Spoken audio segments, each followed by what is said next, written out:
많이 아실 텐데 고린도전서 15장은 부활장이라고 불리는 장입니다. 바울이 예수님의 부활에 대하여 꽤 긴 분량으로 기록하면서 부활에 대한 가르침을 주는데, 아마도 이 당시 고린도 교회에는 부활에 대한 다양한 의문이 제기되었던 것 같습니다. 죽은 사람이 어떻게 다시 살아날 수가 있느냐? 그럼 죽었다가 살아난다면 다시 살아날 때에 육체는 어떤 모양으로 살아나느냐? 그래서 바울은 이 고린도전서 15장에서 부활에 대한 가르침을 아주 다양하게, 또 다양한 그 내용으로 가르침을 주고 있습니다. 몇 년 전에 15장의 후반부로 제가 그 부활절 설교를 했던 적이 있는데, 오늘은 이 부활절 그 부활장의 첫 부분으로 다시 한번 부활절 설교를 전하려고 합니다. 오늘 설교는 크게 세 부분입니다. 가장 먼저 부활은 복음이라는 사실입니다. 그리고 두 번째, 부활은 역사적 사실이라는 점입니다. 세 번째로, 부활은 변화를 가져온다는 점입니다. 오늘 설교를 통하여서 예수 그리스도의 부활이 우리의 지식에만 머무는 것이 아니라 우리의 삶에 힘과 능력이 되는 은혜가 있기를 소원합니다. 먼저 부활은 복음이라는 점입니다. 오늘 보면 1절을 보시면 바울은 이제 부활에 관한 이야기를 할 때에 먼저는 복음에 대한 이야기를 합니다. 1절을 보시면 형제들아 내가 너희에게 전한 복음을 너희에게 알게 하노니, 그리고 2절에선 내가 전한 그 말을 굳게 지키고 헛되이 믿지 아니하였으면 그로 말미암아 구원을 받으리라. 바울은 내가 너희에게 전한 복음, 그러니까 너희가 이미 나에게서 받은 그 복음이 있는데 그 복음 그대로 받은 그대로 너희가 믿고 지키면 구원을 받을 것이다 라면서 복음에 대한 이야기를 먼저 꺼냅니다. 그리고 그 복음이 무엇인지를 길지는 않지만 이렇게 아주 핵심적인 복음이 무엇인지에 대한 핵심적인 내용을 가르치는데, 우리 오늘 보면 3절, 4절 우리 같이 한번 읽도록 하겠습니다. 시작. 내가 받은 것을 먼저 너희에게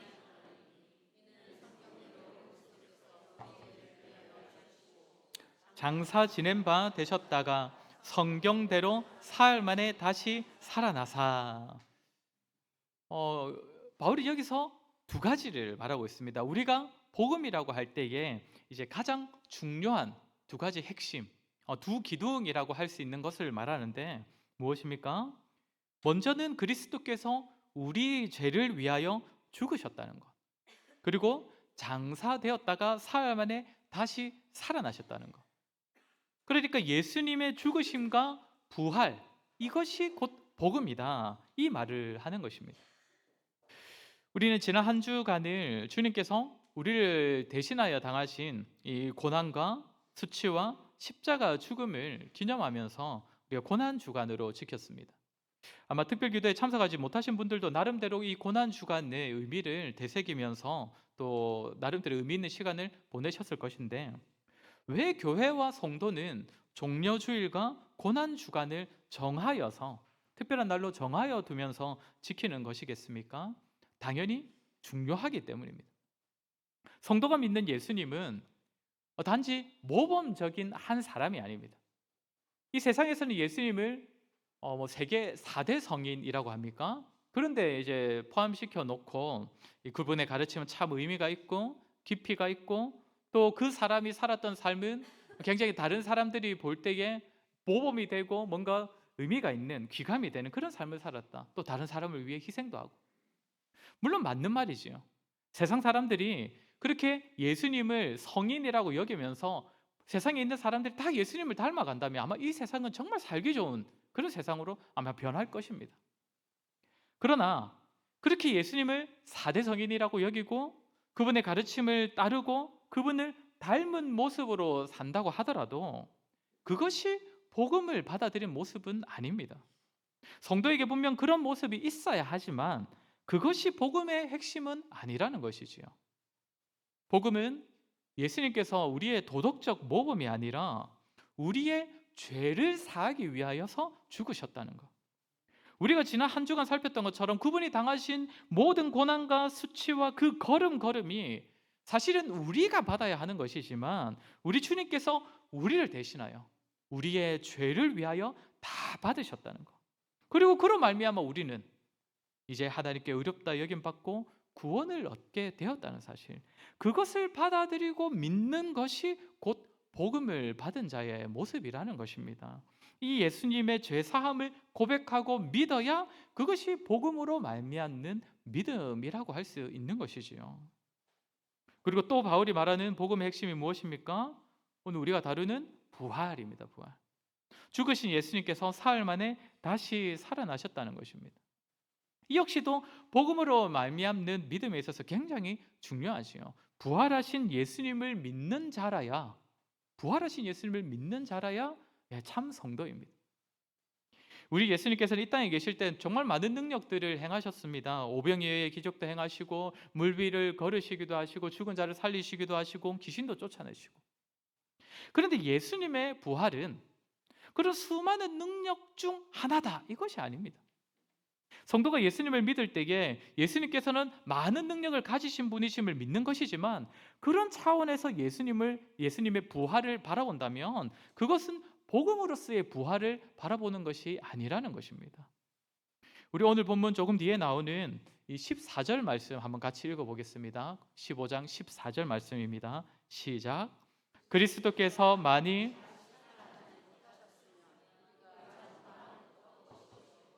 또 너희 믿음도 헛것이며, 그리스도의 부활이 없으면 우리가 전파하는 것이 헛것이다. 그러니까 복음이 헛것이라는 것이고, 또 너희의 믿음도 헛것이다. 그러니까 믿는 것도 헛되다라고 합니다. 그러니까 부활이 복음과 믿음에 있어서 굉장한 의미가 있는 것인데, 복음과 믿음을 헛되게 하지 않는 의미가 있다라는 것입니다. 쉽게 말씀드리면 이것입니다. 구약성경 출애굽기 28장을 보시면 제사장의 복장에 대한 기록이 있습니다. 제사장의 관은 어떠해야 하고 배는 어떠해야 하고 또 그의 옷은 이렇게 만들어야 한다. 그때 제사장 옷 끝에 무엇을 달라고 했는지 기억나십니까? 금방울을 달라고 합니다. 금방울을. 제사장이 움직일 때마다 소리가 나도록. 특별히 하나님께서는 제사장이 성소를 출입할 때마다, 들어갈 때와 나올 때마다 이 소리가 날 수 있도록 반드시 이 방울을 달아야 한다라고 명령하셨습니다. 이 방울은 어떤 역할을 하느냐면, 제사를 드린 백성이 자신의 죄 사함을 위하여 제사장이 성소로 들어갔다가 다시 나올 때에 이 방울 소리가 들리는 순간, 아, 내 죄가 용서받았구나를 확인할 수가 있습니다. 이 소리를 들으면서 내가 드린 제사를 하나님께서 연락하여 주셨기 때문에 내 죄를 위하여 성소로 들어간 제사장이 죽지 않고 다시 살아서 걸어 나오는 것이니, 그 방울 소리가 들리는 순간 자신의 죄가 용서받았다는 그 선포를 방울 소리를 통해서 듣게 되는 것입니다. 부활 역시 마찬가지입니다. 우리 주님께서 십자가에서 죽으셨습니다. 죄로 인하여서 하나님의 저주를 받아 십자가에서 죽으셨는데, 그 죄는 누구의 죄입니까? 저와 여러분의 죄이지요. 저와 여러분의 죄를 가지고 예수님께서 십자가에서 돌아가셨습니다. 그런데 죽으신 예수님께서 만약 죽기만 하셔서 그냥 묻힌 채 그대로 계시다면, 마치 성소에 들어간 제사장의 그 방울 소리가 다시 들리지 않는 것과 같은 그런 상황이 될 것입니다. 어라, 내 죄를 대신 가지고 하나님께 나아간 제사장이 성소에 들어가긴 했는데 다시 나오지를 않네. 그러면 혹시 내 죄가 용서받지 못했단 말인가? 하나님께서 여전히 내 죄를 용서하지 않으셔서 내 죄가 그대로 남아있는 것인가? 마찬가지로 예수님께서 부활하지 않으셨다면, 그저 십자가에서 죽으시기만 했다면, 예수님의 십자가 죽음을 아버지 하나님께서 연락하신 것이 맞는 것인가? 지금 예수님께서 나의 죄를 가지고 돌아가셨는데 예수님의 죽으심으로 인하여 내 죄가 용서받은 것이 맞는 것인가 확인할 길이 없다는 것이지요. 그런데 예수님께서 부활하심으로써 이 예수님께서 모든 죄를 다 속량하셨구나, 없애주셨구나를 확인하고 확신할 수가 있는 것입니다. 예수님께서 백성들의 죄를 다 속량하셔서 없애셨기 때문에 이제 가지신 죄가 없는 상태가 되셨기 때문에 예수님께서 다시 살아나신 것입니다. 특별히 주님께서 죽으실 때 가지고 계셨던 그 죄는 우리의 죄였기 때문에 우리는 다시 사신 그분을 보면서 나의 죄가 다 용서받았구나, 이제는 나에게 있던 모든 죄가 다 사라졌구나, 예수님의 부활을 통하여서 우리가 확인할 수 있다는 것입니다. 사랑하는 성도 여러분, 우리 예수님께서는 저와 여러분의 죄를 다 사하시고 우리의 죄값을 다 치르셨기에 다시 부활하셨음을 믿으시기 바랍니다. 우리는 주님의 부활에서 우리의 죄 용서를 확인하고 확신케 됩니다. 이제 두 번째로 살필 것은 예수님의 부활은 역사적 사실이라는 점입니다. 좀 전에 부활의 의미에 대한 내용을 말씀드렸지만 이것은 사실 사도들에 의하여서 전해지고 가르쳐진 그런 내용들이고, 사실 복음서를 보면 이런 내용들은 거의 나타나지를 않습니다. 앞서 복음의 두 축이 예수님의 제사함과 또 예수님의 다시 사심, 이거 부활이라고 말씀드렸는데, 죄사함과 비교를 하면 부활은 그저 예수님께서 부활하셨다, 이렇게 그냥 이 사실을 기록하는 것이 전부라는 것이죠. 예수님의 죽으심에 대하여서는 복음서에서 다양하게 기록하고 있습니다. 구약 성경을 인용해 가면서 설명하기도 하고, 또 세례 요한의 고백에서 보라 세상 죄를 지고 가는 하나님의 어린 양이로다, 그러면서 예수님께서는 죄 사함을 위한 어린 양이 되신다는 것, 즉 예수님의 죽으심은 그 구약 시대 제물로 바쳐졌던 어린 양과 같이 우리의 죄를 위한 죽음이다, 이런 의미도 알려주지요. 또 예수님께서도 뭐라고 하십니까? 한 알의 밀이 땅에 떨어져 죽지 아니하면 한 알이 그대로 있고 죽으면 많은 열매를 맺느니라. 즉 하나님의 백성들을 부르시는 데에 그 열매를 위하여서 자신이 죽으셔야 한다라는 것입니다. 이렇게 예수님의 죽으심에 대하여서는 그 의미와 그 가치에 대하여서 다양하게 말을 해주는데, 그에 반하여서 부활에 대한 가르침은 전혀 그렇지 않습니다. 예수님께서는 자신이 사흘 만에 다시 살아나실 것을 말씀하셨지만 딱 그 정도였습니다. 부활의 의미나 가치에 대한 말씀은 없고, 복음서의 기록도 그저 예수님께서 살아나셨다는 그 사실을 알리는 것에만 초점을 두고 있습니다. 예수님께서 돌아가셔서 묻히셨는데 그 무덤이 비어 있었다. 무덤을 찾아간 여자들이 천사의 증언을 들었다. 예수님께서 부활하셨다는 천사의 증언을 들었다. 그리고 부활하신 예수님께서 제자들을 만나셨다. 그러니까 부활의 의미가 아니라 부활은 그저 일어난 사건임을 계속적으로 알려준다는 것이지요. 오늘 본문에서 바울 역시도 마찬가지입니다. 예수님의 부활은 역사적 사실이었다, 실제로 있었던 일이었다는 사실을 강조하기 위하여서 예수님의 부활을 직접 목격한 많은 증인이 있었다라는 이야기를 하고 있습니다. 우리 5절부터 8절까지 이 이야기를 하고 있는데 우리 같이 한번 읽어보도록 하겠습니다. 5절부터 8절입니다. 시작. 게바에게 보이시고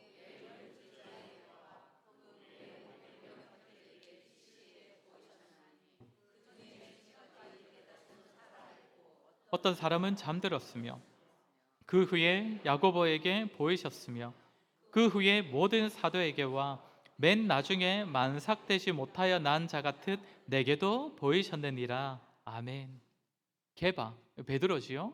그리고 12제자와 500여 명의 형제들에게 부활하신 예수님께서 나타나셨다라고 합니다. 그 증인들 중에는 이미 죽은 사람도 있지만 아직까지 살아있는 자들이 더 많다. 그리고 야고보와 바울 자신 역시도 부활하신 예수님을 만났다고 합니다. 그러니까 사실 성경은 예수님의 부활에 대하여 말할 때 부활이 의미하는 바와 그 가치와 중요성을 말하는 것도 있지만, 또한 강조하는 것은, 적어도 복음서의 기록을 볼 때 더욱더 강조하는 것은 부활은 실제로 일어난 사건이라는 것입니다. 예수님의 부활은 실제로 있었던 사실이고 그것을 증명해 줄 수많은 증인들이 있으니 우리의 부활의 의미와 우리가 부활의 의미와 가치를 잘 아는 것도 중요하지만, 우리는 예수님의 부활을 실제 사건, 역사적 사실임을 알아야 한다, 그것을 확신해야 한다는 점을 강조한다는 것이지요. 사랑하는 성도 여러분, 우리는 예수님의 부활을 기억할 때에 성경이 예수님의 부활을 역사적 사실임을 강조한다는 점을 절대 놓쳐서는 안 될 것입니다. 사실로서의 부활을 믿는 것, 실제 일어난 사건임을 믿는 것. 신앙생활을 오래 하다 보면 자꾸만 교리적 가르침에 익숙해지게 됩니다. 성경을 볼 때에도 여기서 의미하는 바가 무엇인가?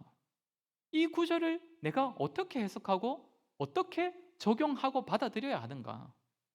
물론 이런 모습, 이렇게 성경을 또 이렇게 깊이 들여다보고 또 연구하려는 그런 모습 너무나 중요하고 반드시 있어야 하는 자세인 것은 맞습니다만, 성경의 기록이 실제로 일어난 사건임을 기억하는 것도 너무나 중요합니다. 성경은 역사적 사실로서의 부활을 강조하고 있는데 그에 대한 중요성은 잊어버리고 자꾸만 부활이 의미하는 바가 무엇인가, 부활은 도대체 무엇을 말해주는 것인가, 그것에만 집중한다면 조금은 아쉬움이 있는 것이지요.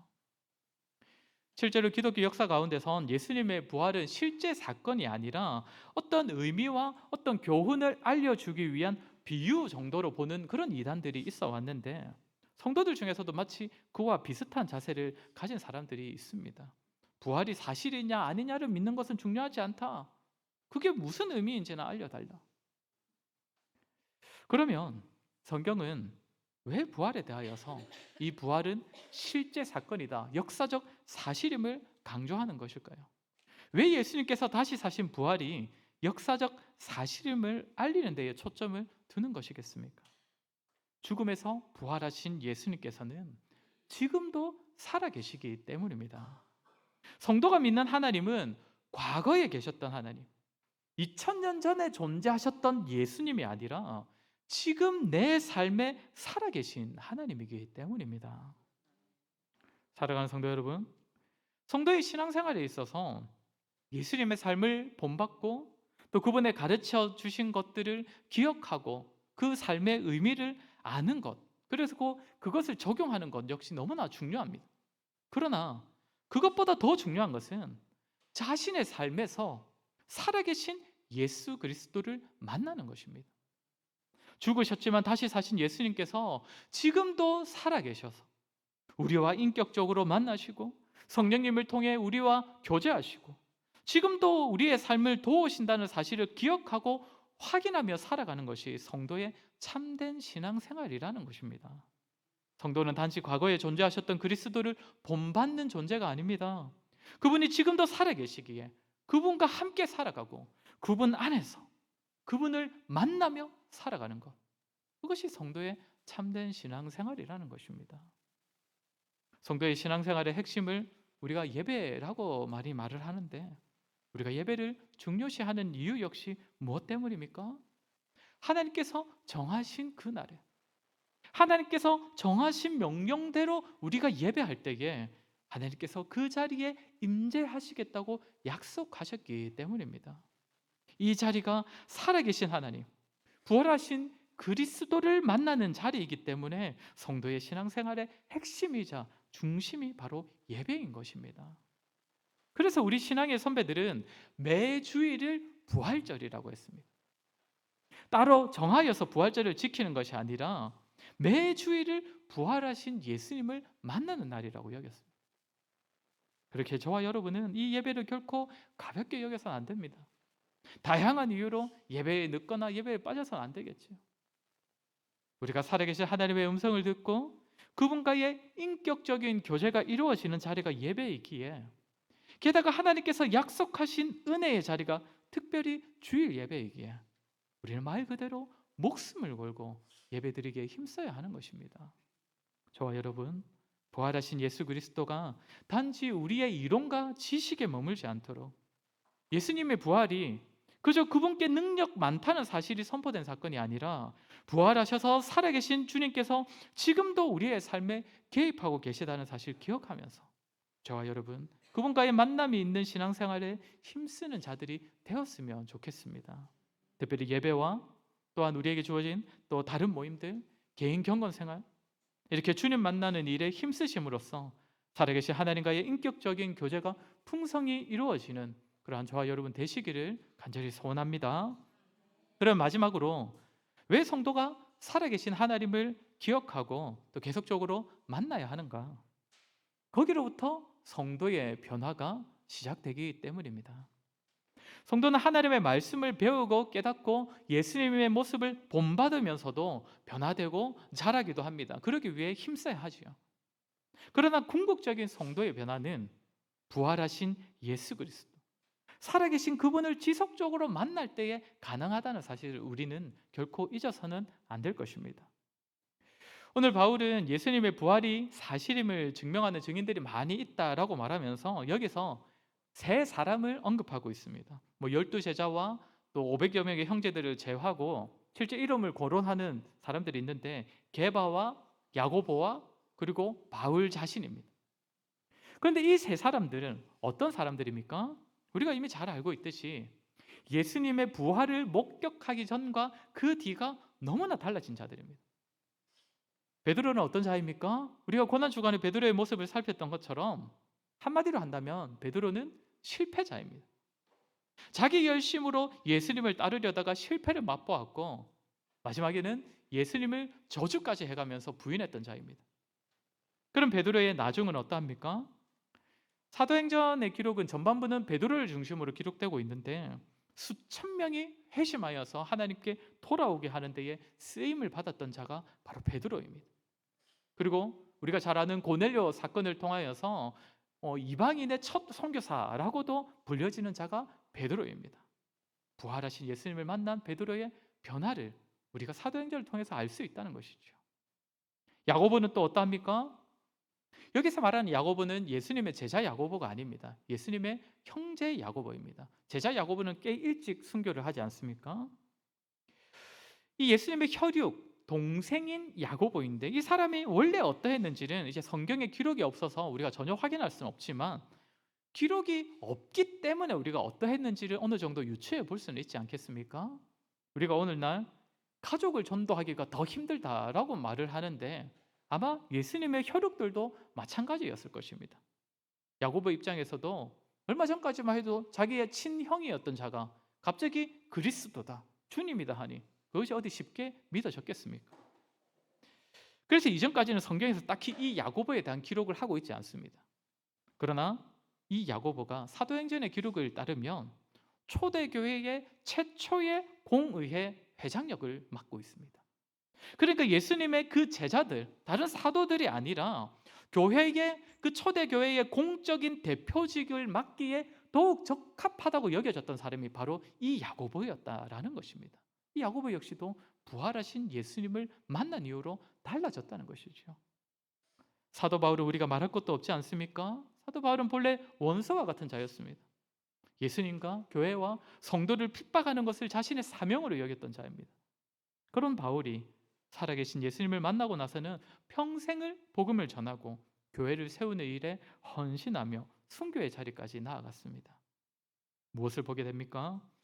부활하신 예수 그리스도와의 만남이 사람을 변화시킨다는 것입니다. 복음을 경험한 자라면 크게든 작게든 빠르게든 느리게든 반드시 변화되게 되어 있는데 부활하신 예수님을 경험한 자 역시 반드시 변화되게 되어 있습니다. 오늘날 믿는 자와 불신자들의 도덕성이나 인품이 크게 다르지 않다 이런 얘기들을 우리 흔하게 듣게 되는데 이에 대한 해결책은, 이에 대한 해답은 성도가 부활하신 예수 그리스도, 살아계신 주님을 계속적으로 만나는 것입니다. 성도가 그분 앞에서 삶을 살아가는 것입니다. 그리스도를 본받아서 그분의 명령을 기억하며 따르는 것도 너무 중요하지만 무엇보다 지금 내가 살아갈 때에 내가 주님 앞에서 살아가고 있다는 사실, 정말 코람데오 신앙, 그 신앙으로 우리가 살아갈 때에 성도의 삶은 변화되는 것이고 세상과는 거룩히 구별될 수 있는 것입니다. 오늘 바울이 부활하신 예수님을 만나 변화된 자들을 언급하면서 자기 자신에 대해서는 조금 더 고백하는 내용이 있는데 우리 9절과 10절 우리 같이 읽도록 하겠습니다. 오늘 본문 9절 10절입니다. 시작. 나는 사도 중에